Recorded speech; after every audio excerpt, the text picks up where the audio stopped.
नमो तस्से भगवतो अरहतो सम्मा संबुद्धस्से। साधु साधु साधु।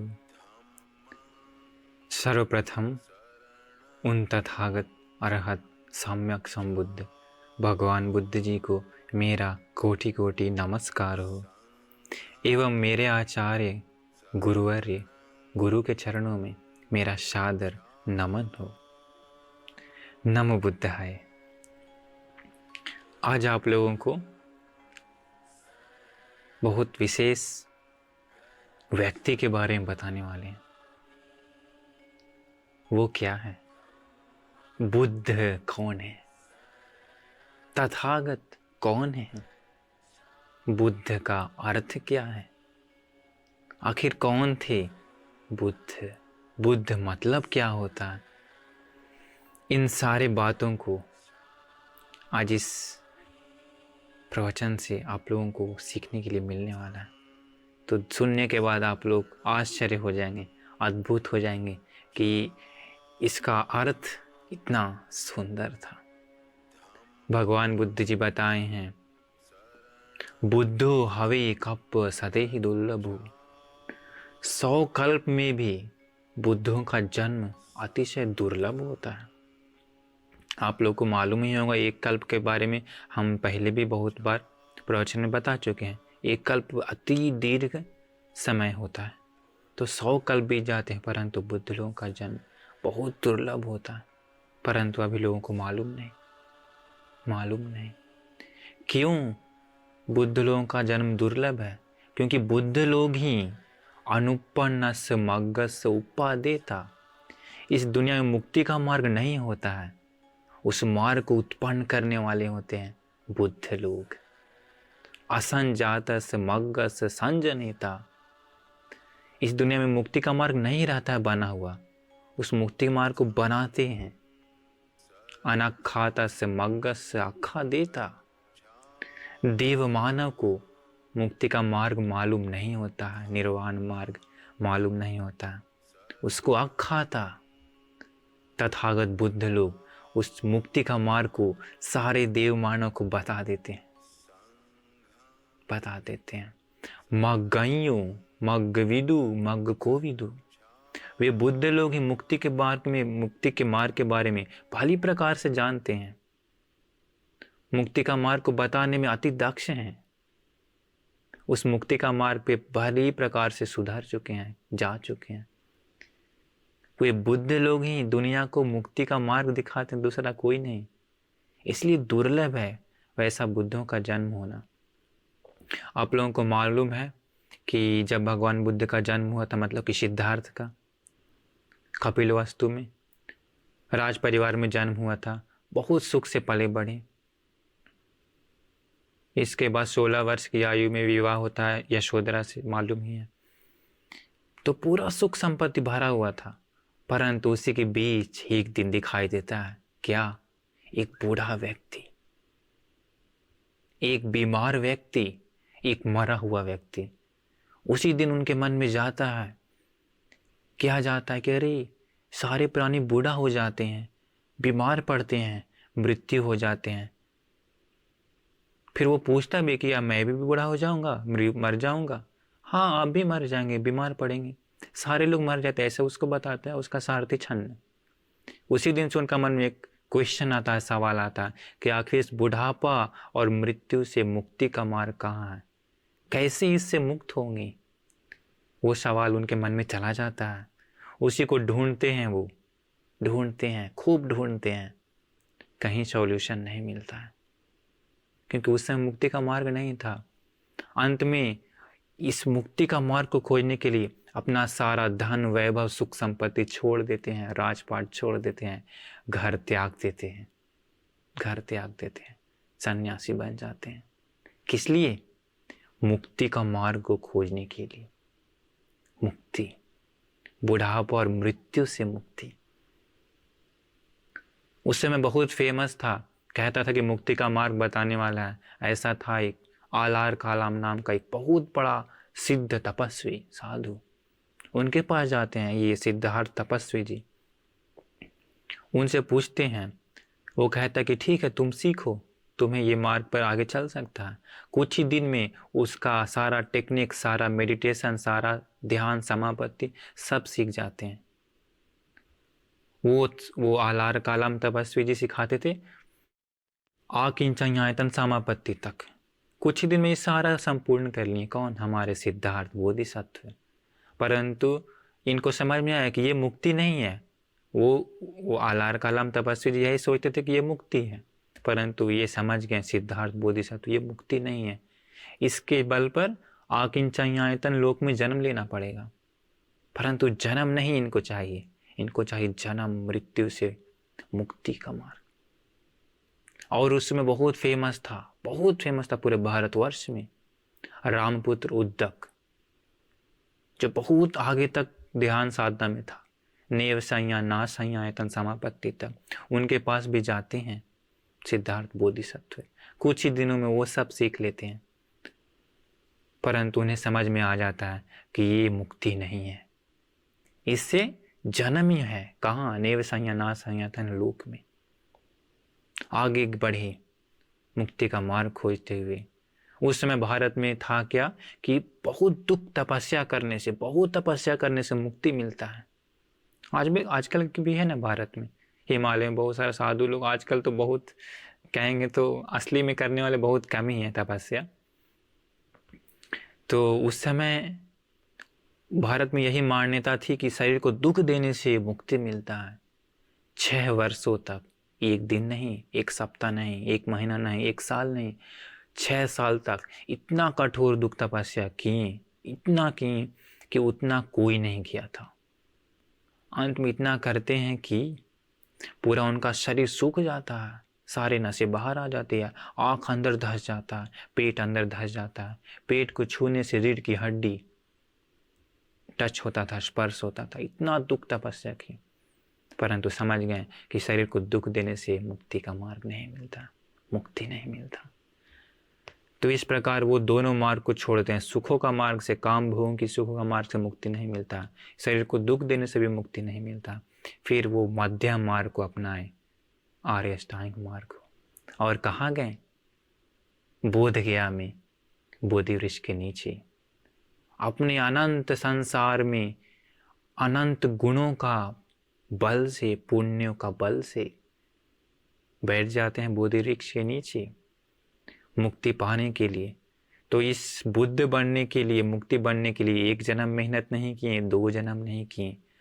गुणों को संपूर्ण कितना बार किए पता है? असंख्य 4 लाख कल्प और 1 लाख कल्प।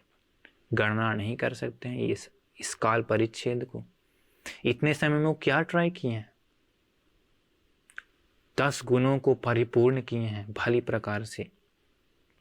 दान दिए हैं, कितना दान दिए हैं, जो सामान किसी भी मनुष्य को उतना नहीं दे सकता है, वैसा दान दिए हैं। अपना सब कुछ, घर द्वार जमीन, अपना जान तक दान दिए हैं। 1 जन्म में उनका नाम रहता है निमि राजा। एक व्यक्ति उनका आंखें मांगता है, या अपना आंखें निकाल करके दे देते हैं दान में। किस लिए?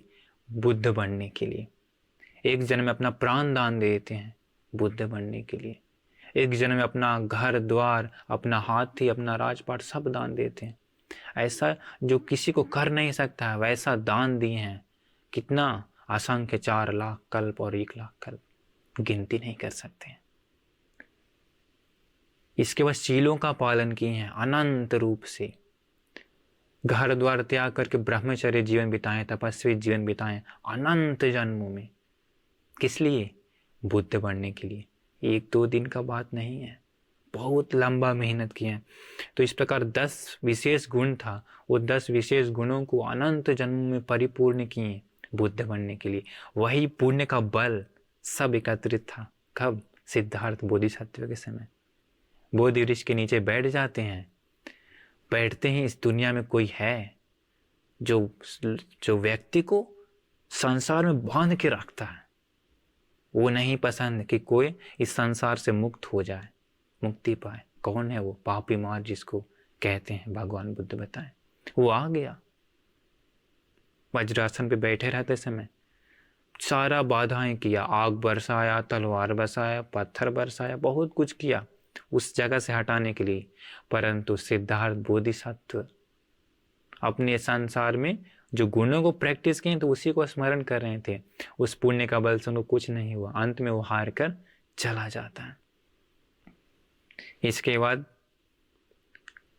सिद्धार्थ बोधिसत्व, उस रात वैशाख पूर्णिमा के दिन ही होता है ये सारी घटना, प्रथम प्रहर में पुब्बे निवास अनुसति ज्ञान पाते हैं। ये क्या है?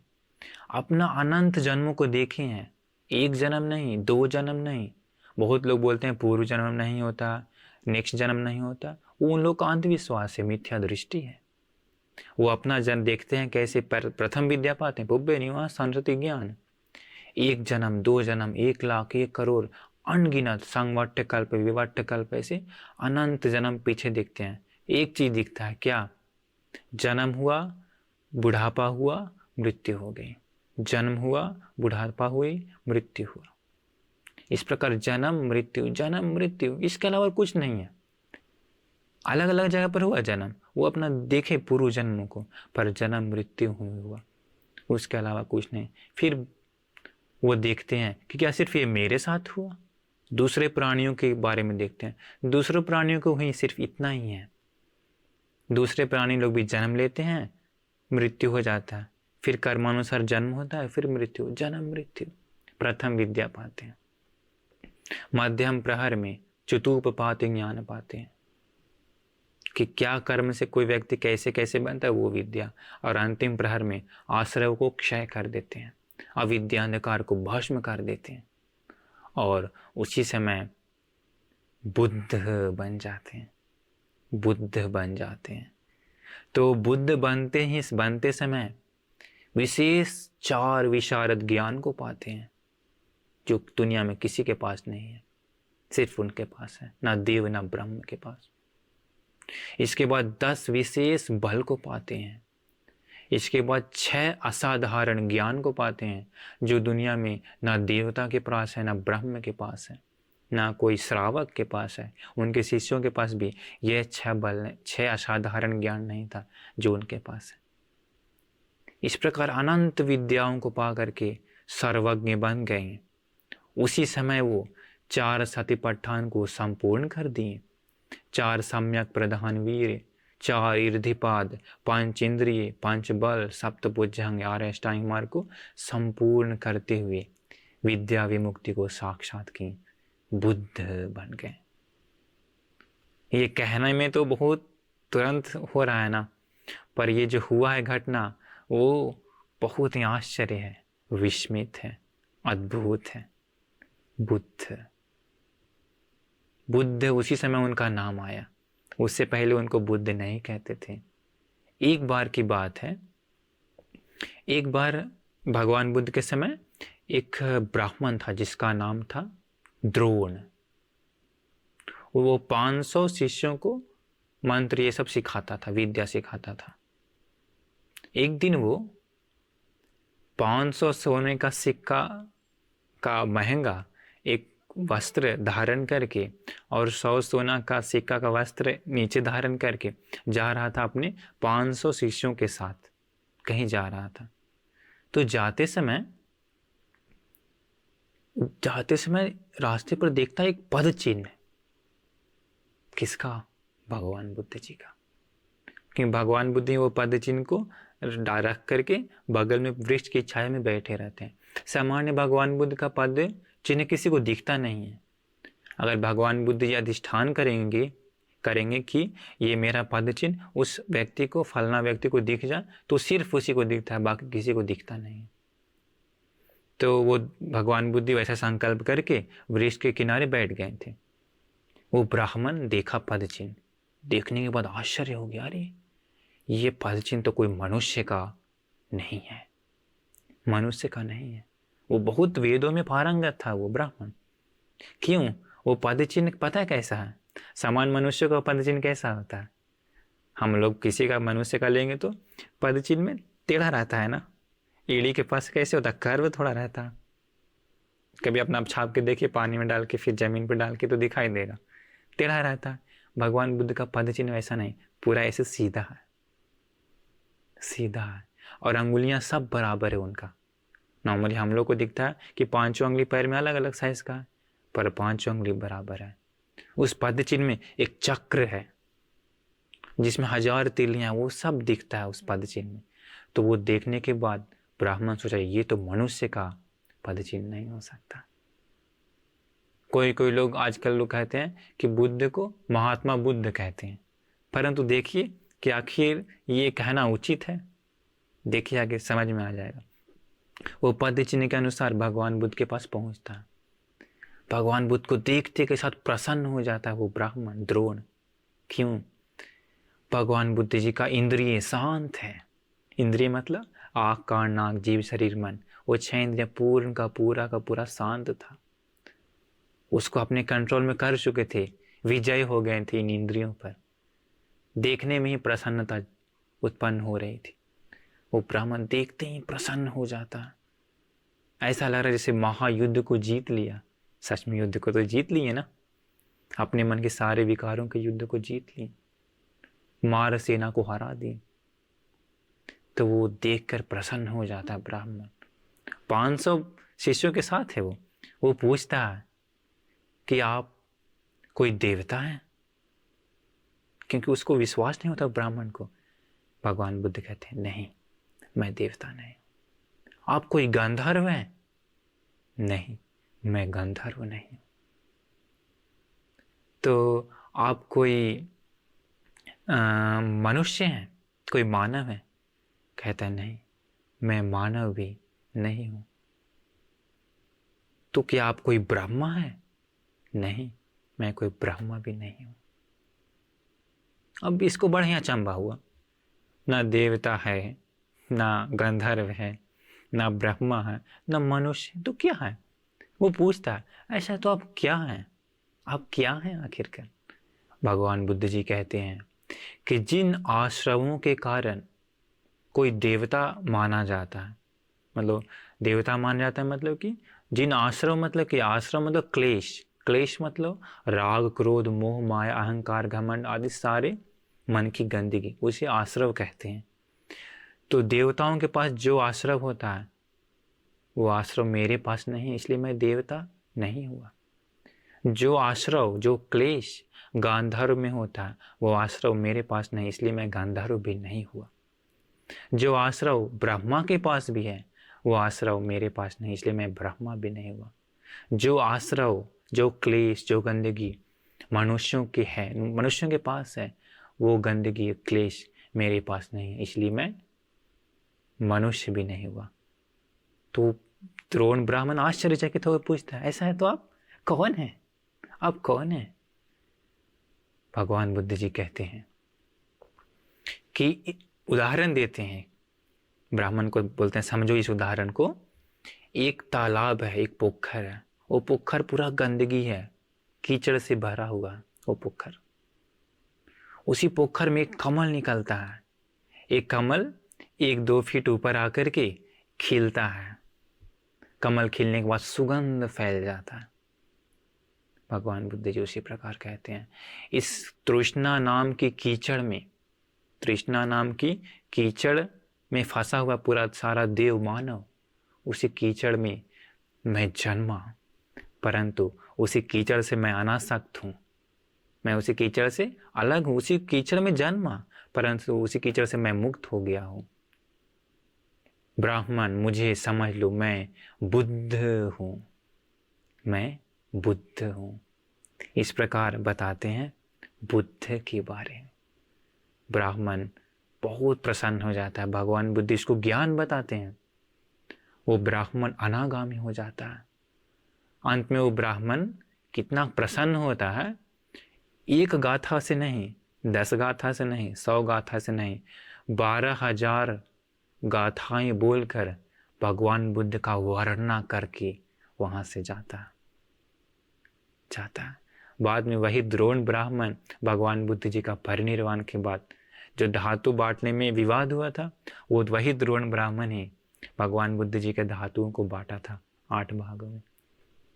तो देखिए भगवान बुद्ध जी बताएं कि मैं बुद्ध हूँ, कारण बताएं, समझ में आ गया होगा आप लोगों को। तो भगवान बुद्ध जी स्वयं बताते हैं ये जो बुद्ध नाम है उनकी माता ने नहीं दिया, माँ ने नहीं रखा, उनके पिता ने नहीं रखा, ना ही कोई भाई और ना ही कोई बहन ने उनको ये नाम नहीं दिया बुद्ध, ना ही कोई रिश्तेदार, ना ही कोई देवता, ना ही कोई ब्रह्मा, ना ही कोई मानव ये नाम नहीं दिया।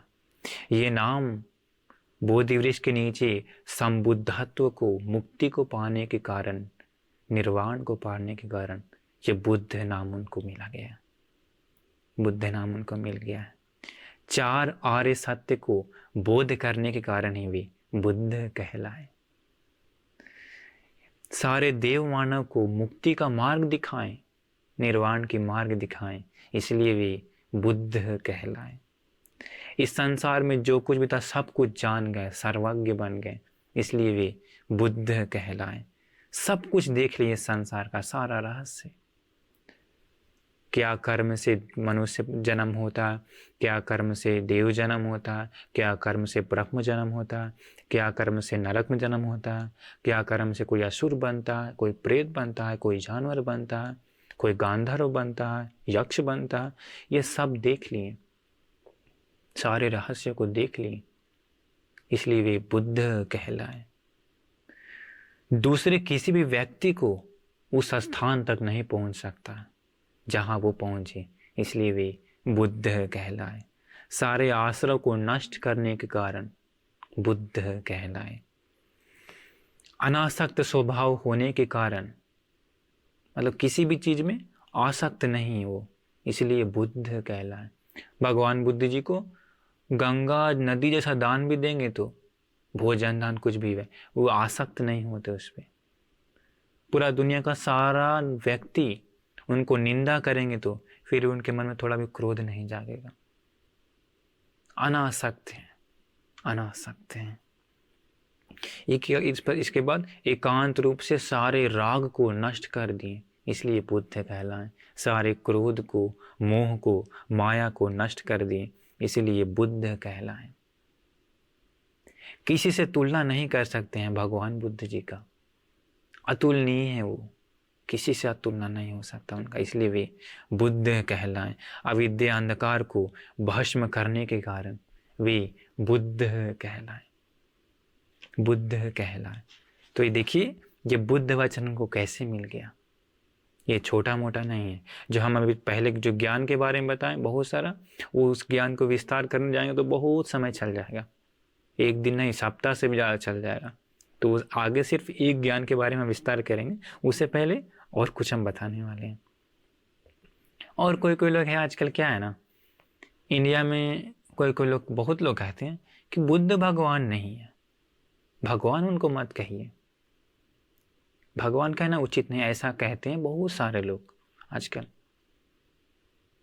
तो देखते हैं हम लोग कि आखिर बुद्ध को भगवान कहना चाहिए या नहीं कहना चाहिए, हम लोग समझेंगे अभी।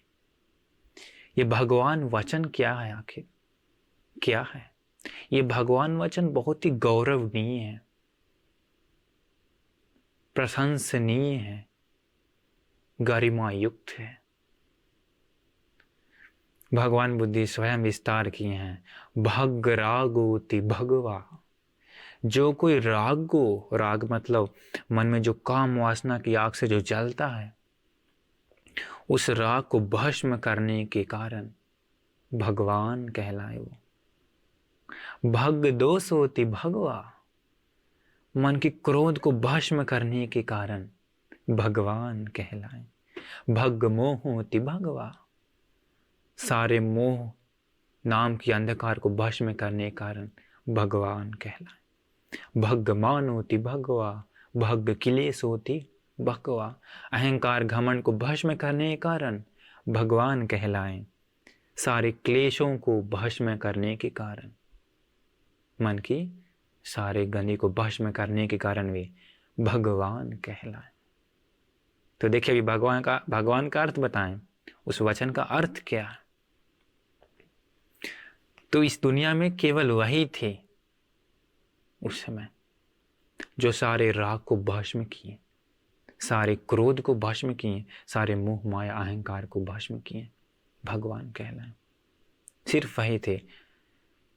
भगवान बुद्ध जी जब बुद्ध बन गए थे तो 5वां सप्ताह, बुद्ध बनने के बाद 5वां सप्ताह में अजपाल वृक्ष के नीचे थे। पापी मार की 3 बेटी थी, तन्हा, रति, रगा। तो पापी मार को तो कुछ कर नहीं पाया, मुक्ति पाने से रोक नहीं पाया। उनकी बेटियां कहती है कि उनका पिताश्री को, अपना पापी मार को, कि आप दुखी हैं क्यों? पापी मार कहता है कि वो निकल गया, मेरे चंगुल से निकल गया। कौन निकल गया? पिताजी बताइए, हम लोग उसको अपनी राग नाम की पाश में बांध कर लाएंगे। हम लोग स्त्रियां हैं, हम लोग से कोई बच नहीं सकता। जाओ जाके ट्राई कर लो, पिताजी कहते हैं। वो तीनों आती है भगवान बुद्ध के पास। सामान्य इस दुनिया में अलग अलग व्यक्तियों का मन जाता है अलग अलग स्त्रियों पर। कोई कोई पुरुषों का मन जाता है मोटी स्त्री पर, कोई कोई का मन जाता है पतली स्त्री पर, कोई कोई लोग का मन जाता है गोरी स्त्री पर, किसी किसी का मन जाता है काली स्त्री पर। ऐसा मनुष्यों के मन में राग अलग अलग प्रकार का, तो अलग अलग स्त्रियों पर मन जाता है। वो तीनों क्या करती है? तीनों बात करती है। वही तीनों बात करती है कि मनुष्यों का, पुरुषों का मन अलग अलग स्त्रियों पर जाता है। ऐसा है तो हम लोग अलग अलग रूप दिखाएंगे।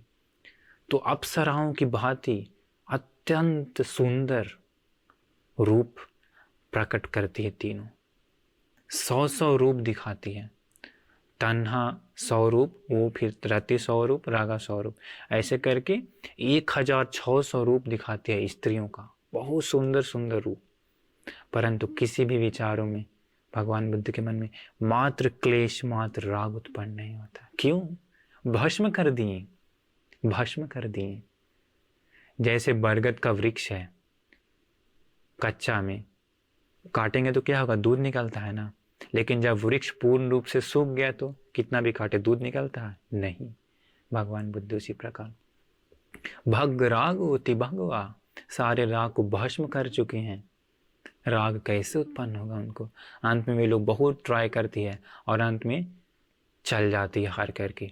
अपने पिताश्री को कहती है कि पिताश्री, हमने ऐसा रूप दिखाया है, वो रूप अगर हिमालय में रहने वाले ऋषि लोगों को दिखाएंगे तो उन लोग का राग ज़्यादा होकर के उन लोग का दिल फट जाएगा, मर जाएगा। ऐसा रूप हम लोगों ने दिखाया। इन रूपों से इस धरती पर ऐसा कोई व्यक्ति नहीं जो फंस न जाए। देवताओं, देवलोक में ऐसा कोई देवता नहीं जो फंस न जाता। परंतु वो श्रमण, पता नहीं, कुछ नहीं वो लोग कर पाए, नहीं फंसा पाए। क्यों? भग रागो, राग को भस्म कर चुके हैं, क्रोध को भस्म कर चुके हैं, मोह को भस्म कर चुके हैं। उनको क्रोध नहीं उत्पन्न करा सकता, कुछ भी कर ले नहीं उत्पन्न करा सकते हैं। उनका भिक्षुओं को संग को मार देंगे तो उनको क्रोध उत्पन्न नहीं करा सकता। एक बार की बात है, भगवान बुद्ध के समय एक ब्राह्मण को किसी कारणवश खूब गुस्सा आ गया। आक्रोश भारद्वाज नाम था उसका। कार से पूरा गाली देते देते आता। भगवान बुद्ध के पास आके खूब गाली देता, खूब डांटता, खूब डांटता, गुस्सा प्रकट करता। भगवान बुद्ध को गुस्सा आता ही नहीं है। अंत में भगवान बुद्ध जी कहते हैं, हो गया। बोलता हो गया। भगवान बुद्ध जी पूछे, तुम्हारे घर में कोई यात्री रिश्तेदार आता है? आता है। उसको कुछ खाना पानी देते हो? देता हूँ। अगर वो नहीं लेगा तो क्या होगा? वो खाना पानी वो मेरा रह जाएगा, हम लोग खाएंगे। तुम जितना डांटा, हम एक भी स्वीकार नहीं करते हैं। ब्राह्मण का आँख खुल गया। तो इस प्रकार बहुत भगवान बुद्ध जी 45 साल जीवन बिताए बुद्ध बनने के बाद। उन 45 सालों में कभी भी एकमात्र क्लेश, राग उत्पन्न नहीं हुआ, क्रोध उत्पन्न नहीं हुआ, मोह माया कुछ भी उत्पन्न नहीं हुआ। क्यों?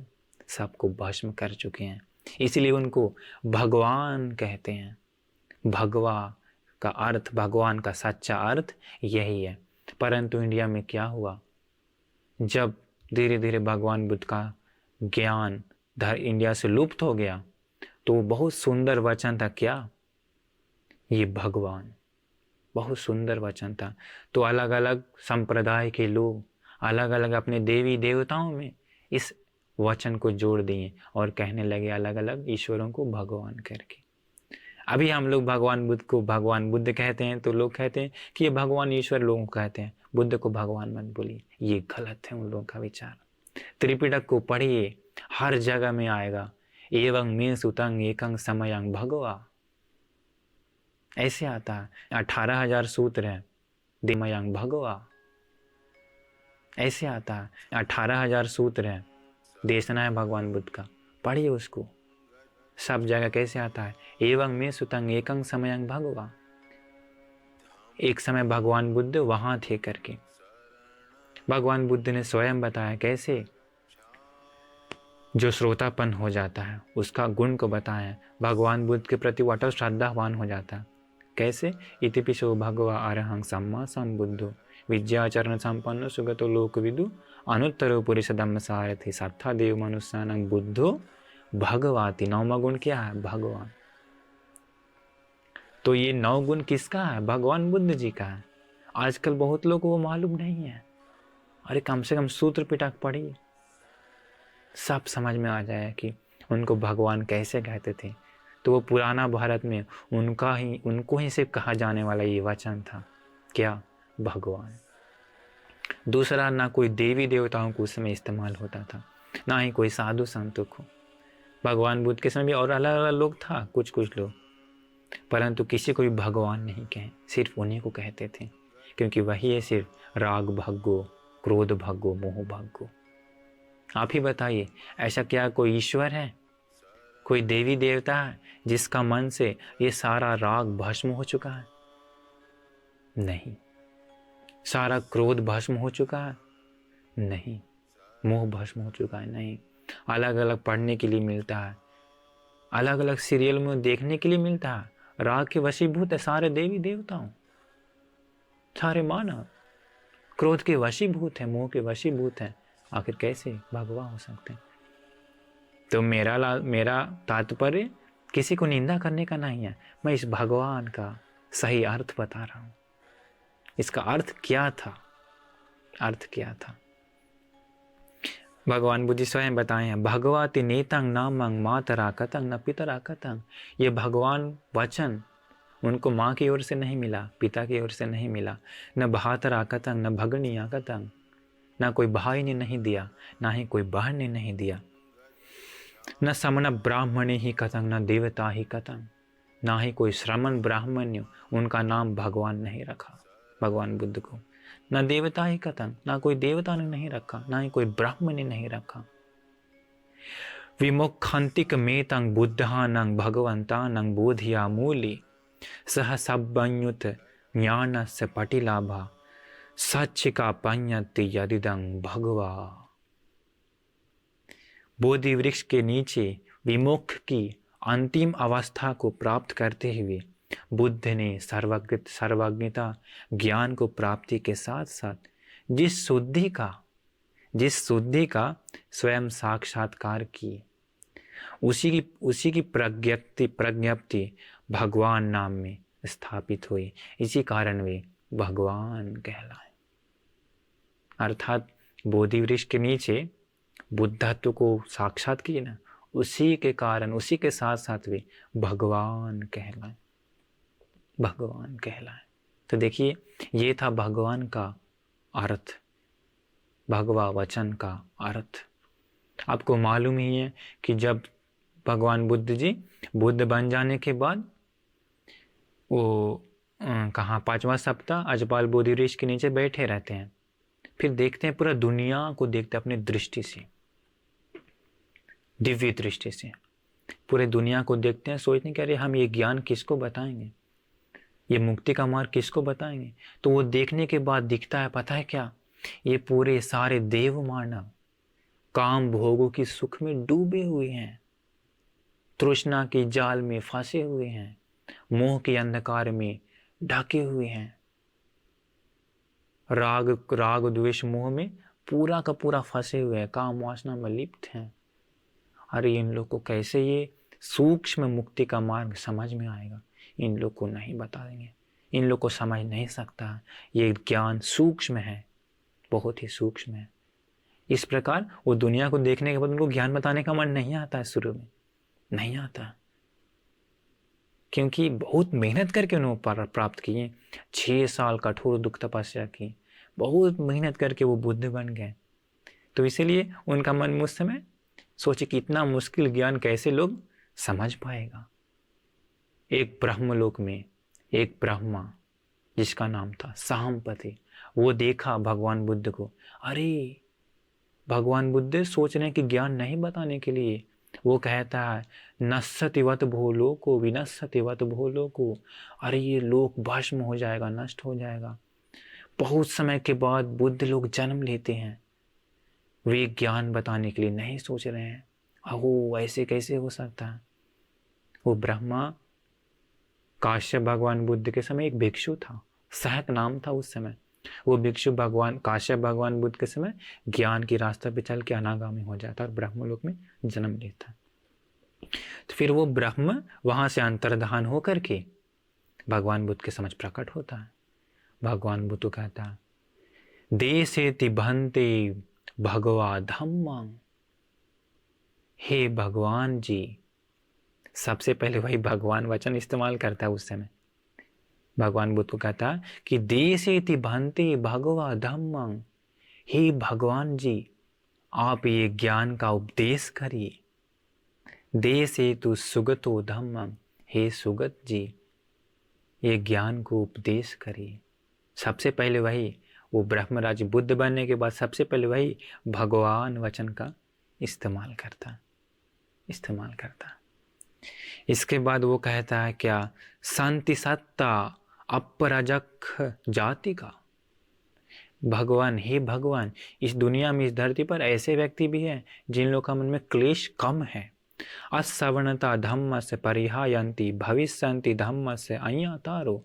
अगर उन लोगों को ये ज्ञान सुनने के लिए नहीं मिलेगा तो वे लोग पतन हो जाएंगे। अगर उन लोगों को ज्ञान सुनने को मिलेगा तो वो लोग इस ज्ञान को बोध करेंगे। फिर बाद में भगवान बुद्ध जी ज्ञान को बताने के मन बना लेते हैं। तो देखिए वो ब्रह्मराज ही सबसे पहले उनको आमंत्रित करता है, क्या बोल करके, भगवान वचन बोल करके। तो देखिए भगवान वचन का अर्थ कितना सुंदर था। एक और अर्थ बताते हैं, वो सब भगवान बुद्ध जी सारे लौकिक सुखों को सब पार कर गए। लौकिक सुखों को पार कर लोकोत्तर निर्वाण सुख को पाने के कारण, निर्वाण सुख का स्वामी बनने के कारण वे भगवान कहलाएं। तो देखिए भगवान का अर्थ अभी हम बताएं। वे बुद्ध भी कहलाएं, बोधि ऋषि की छाया में संबुद्धत्व को पाने के कारण। वो भगवान भी कहलाएं बुद्धत्व को पाने के कारण। तो बुद्ध और भगवान ये दोनों वचन बोध गया में बोधि ऋषि की छाया में बैठ करके संबुद्धत्व पाते के साथ ही वो सारा वचन उनका हो जाता है। हम जो पहले बहुत सारा ज्ञान के बारे में बताएं, अलग अलग ज्ञान के बारे में, एक ज्ञान के बारे में आपको बताते हैं भगवान बुद्ध जी का। देखिए उनका ज्ञान अद्भुत है, असीमित है। उस ज्ञान का नाम है इंद्रिय परोपरियत्य ज्ञान। बताए थे कि 6 ज्ञान है जो नॉर्मल किसी के पास भी नहीं है, ना देव, ना ब्रह्म, ना मानव, ना उनका श्रावकों के पास। तो इंद्रिय परोपरियत्य ज्ञान से क्या होता है, भगवान बुद्ध जी के पास जब भी कोई व्यक्ति आता है तो भगवान बुद्ध जी उस ज्ञान से देखते हैं उस मनुष्य को, उसका पूरा हिस्ट्री दिखता है भगवान बुद्ध जी। अनंत संसार में वो क्या क्या किया है, मनुष्य क्या पुण्य किया, क्या पाप किया, वो सब दिखता है उनको। किस जन्म में कोई छोटा सा पुण्य किया है तो वो सब दिखता है उनको, भगवान बुद्ध को। इस व्यक्ति के पास कितना पुण्य है, कितना श्रद्धा है, कितना समाधि है, कितना स्मृति है, सब दिखता है। क्या क्या गंदगी है, सब दिखता है। फिर भगवान बुद्ध जी उसको ऐसा ज्ञान बताते हैं कि वो बोध हो जाता है, उसको ज्ञान बोध हो जाता है। उदाहरण बताते हैं कैसे। देखिए अंगुलीमाल का जन्म हुआ था। जब जन्म हुआ था तो ज्योतिष लोग क्या बताया था कि भविष्य में महाचोर बनेगा, राजा को बताया था ना, क्योंकि उन ज्योतिषों को सिर्फ उतना ही दिखा चोर बनेगा, उसके अलावा नहीं दिखा। सचमुच में चोर बन गया वो अंगुलीमाल। नाम रखा है था अहिंसक, परंतु चोर बन गया। बाद में जब जंगल में रहते समय चोर तो बन गया, परंतु भगवान बुद्ध उसकी ओर देखे इंद्रिय परोपरियत्य ज्ञान से। वो चोर बना, परंतु पिछले संसार में बहुत सारा किया वो पुण्य उसके पास है। मुक्ति को पाने का पुण्य उसके पास है, वो केवल भगवान बुद्ध को दिखता है, दूसरा किसी को नहीं। भगवान बुद्ध गए, ज्ञान बताए, वो समझ गया, अंगुलीमाल डाकू मुक्ति पा लिया, मुक्ति पाया, निर्वाण पा लिया। नहीं तो दूसरा किसी को भी नहीं समझ सकता था। वो क्या कि उसको भी उसके पास भाग्य है। भगवान बुद्ध को दिखता है कि किसके पास भाग्य है और किसके पास नहीं, सब साफ साफ दिखता। एक और घटना बताते हैं। भगवान बुद्ध के समय एक भंते जी थे जिसका नाम था चुल्ल पंथक, छोटा भंते जी थे, भिक्षु बन गया। एक गाथा याद करने के लिए उसका भैया दिया, उसका भैया भी एक भंते जी थे जो अरहंत हो गए थे। एक गाथा याद करने के लिए दिया, 4 महीना हो गया, 4 लाइन का एक गाथा याद नहीं हुआ। उसका भैया बोले तुमको याद नहीं कर सकता, तुमको इस रास्ता पर नहीं जा सकता, तुम घर जाओ, घर जाके पुण्य करते हुए जीवन बिताओ। देखिए अरहंत है उसका भैया भंते जी, परंतु अरहंत लोगों को भी वो दिखता नहीं है इसका भाग्य क्या है अंदर में। भगवान बुद्ध जी को भगवान बुद्ध देखते के साथ समझ जाते हैं। वो ज्ञान से देखने के बाद पूरा हिस्ट्री दिखता है उनको, अनंत संसार दिखता है, कौन से संसार में कौन से जन्म में फलना पुण्य किए हैं। और ये वचन बोलने से वो बोध हो करेगा, ज्ञान को समझ जाएगा, वो सब जानते हैं और उसी प्रकार फिर ज्ञान बताते हैं। फिर वो भंते जी को, छोटा भंते बताए चुल पंथ भंते जी, उसको भैया घर जाने के लिए बोल दिया, भैया भंते जी। भगवान वो फिर रोते रोते बैठा हुआ था गेट के पास, अरे हम कैसे घर जाएंगे, हम बहुत पसंद है इस मुक्ति का मार्ग। भगवान बुद्ध जी बुलाते हैं, इधर आओ। भगवान बुद्ध जी उसको, अरे भगवान बुद्ध उसको देखे, संसार में देखे क्या पुण्य है और कैसे बताना, सब भगवान बुद्ध जानते हैं। एक सफ़ेद वस्त्र दी, छोटा सा रुमाल, और ऐसे रगड़ने के लिए बोले धूप में बैठ करके, और बोले रजो हरनंग बोलते रहो। रजो हरनंग मतलब इसका गंदगी को मैं साफ करता हूँ, ऐसा अर्थ है उसका। परंतु धूप में क्या हुआ, वो कपड़ा को रगड़ने से धीरे धीरे क्या हुआ, पसीना के कारण वो कपड़ा सफ़ेद वस्त्र काला होने लगा। काला होते के साथ साथ इस भंते जी का मन शांत होने लगा, शांत होते पूरा शांत हो गया। भगवान बुद्ध जी एक गाथा बताते हैं, अरहंत हो जाता। ये गाथा याद नहीं हो रहा था, अभी अरहंत हो गए चमत्कार के साथ, सारे विद्याओं को पा करके। भगवान बुद्ध जी बाद में कहते हैं कि वो भिक्षु बहुत पहले एक जन्म में हाथी पर बैठकर जा रहा था राजा के समय, तो एक वस्त्र से अपना पसीना पोंछता, पसीना पोंछने के बाद पूरा गंदगी रहता, पसीना के साथ साथ रुमाल गंदा हो जाता। वो मनन करता है राजा, कह रही ये शरीर कितना गंदा है, जिसके कारण ये सफ़ेद रुमाल भी, सफ़ेद वस्त्र भी गंदा हो गया, ये कितना अनित्य है ये शरीर, ऐसे मनन करता उस समय। भगवान बुद्ध जी वही पुण्य देखें, वही भगवान बुद्ध जी देख ले, बहुत पहले की बात है। तो इस प्रकार भगवान बुद्ध जी के पास ये ज्ञान है, इस ज्ञान के जरिए वो जिसको भी देखते हैं उसका पूरा हिस्ट्री देखता है। अगर हम लोग को भी देखते तो भगवान बुद्ध जी को मालूम है कि इस व्यक्ति को किस प्रकार से ज्ञान बताना है, उनको मालूम है, उनके अलावा दूसरा किसी को मालूम नहीं है। इसलिए आज हम लोगों को अलग अलग ज्ञान सुनना पड़ता है, कौन वाला सही से सेट होगा वो हम लोग को मालूम नहीं है, इसलिए सारा टेस्ट करना पड़ता है। पर भगवान बुद्ध के पास वो था। तो देखिए भगवान बुद्ध उस विद्या के जरिए, उस ज्ञान के जरिए सारे देव मानव का कल्याण किए। जिस किसी भी व्यक्ति के पास जाते थे उस ज्ञान के जरिए भगवान बुद्ध उसको मुक्ति प्रदान करते थे। अद्भुत है वो ज्ञान। तो इस प्रकार भगवान बुद्ध 45 वर्षों तक सारे देव मानव को मुक्ति बांटते रहे। मुक्ति बांटने के कारण ही वे बुद्ध कहलाए, बुद्ध कहलाए। देव मानव का भी कल्याण किए। किसी देवता को भी कोई प्रश्न होता था तो भगवान बुद्ध उसका निवारण करते थे। एक बार की बात है, एक देवता के मन में प्रश्न जागा। वो देवता भगवान बुद्ध के समक्ष आता है, पूछता है कि क्या नष्ट करने से कोई व्यक्ति सुख से सोता है, क्या नष्ट करने से कोई व्यक्ति शोक चिंता नहीं करता है। देखिए देवताओं को भी प्रश्न आने के बाद उन लोगों को सॉल्यूशन मालूम नहीं है। भगवान बुद्धि बताते हैं, को धंग झात्वा सुखं सेति, को धंग झात्वा न सोचती, को धस्य विषमूलस्य मधुरगस्य देवते वधं अर्या प्रशंसन्ति तं हि जत्वा न सोचते।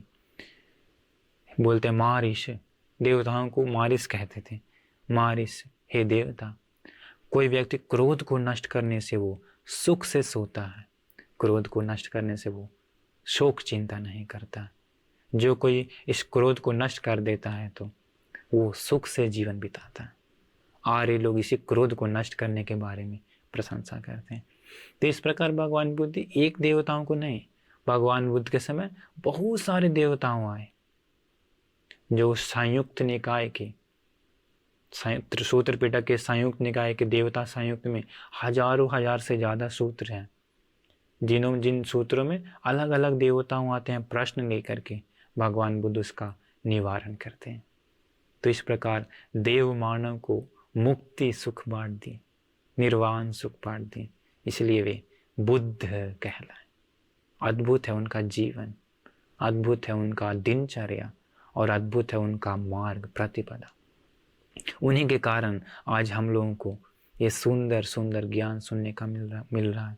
उन्हीं के कारण आज हम लोगों को ये जीवन को सही रास्ते पर ले जाने का मौका मिल रहा है।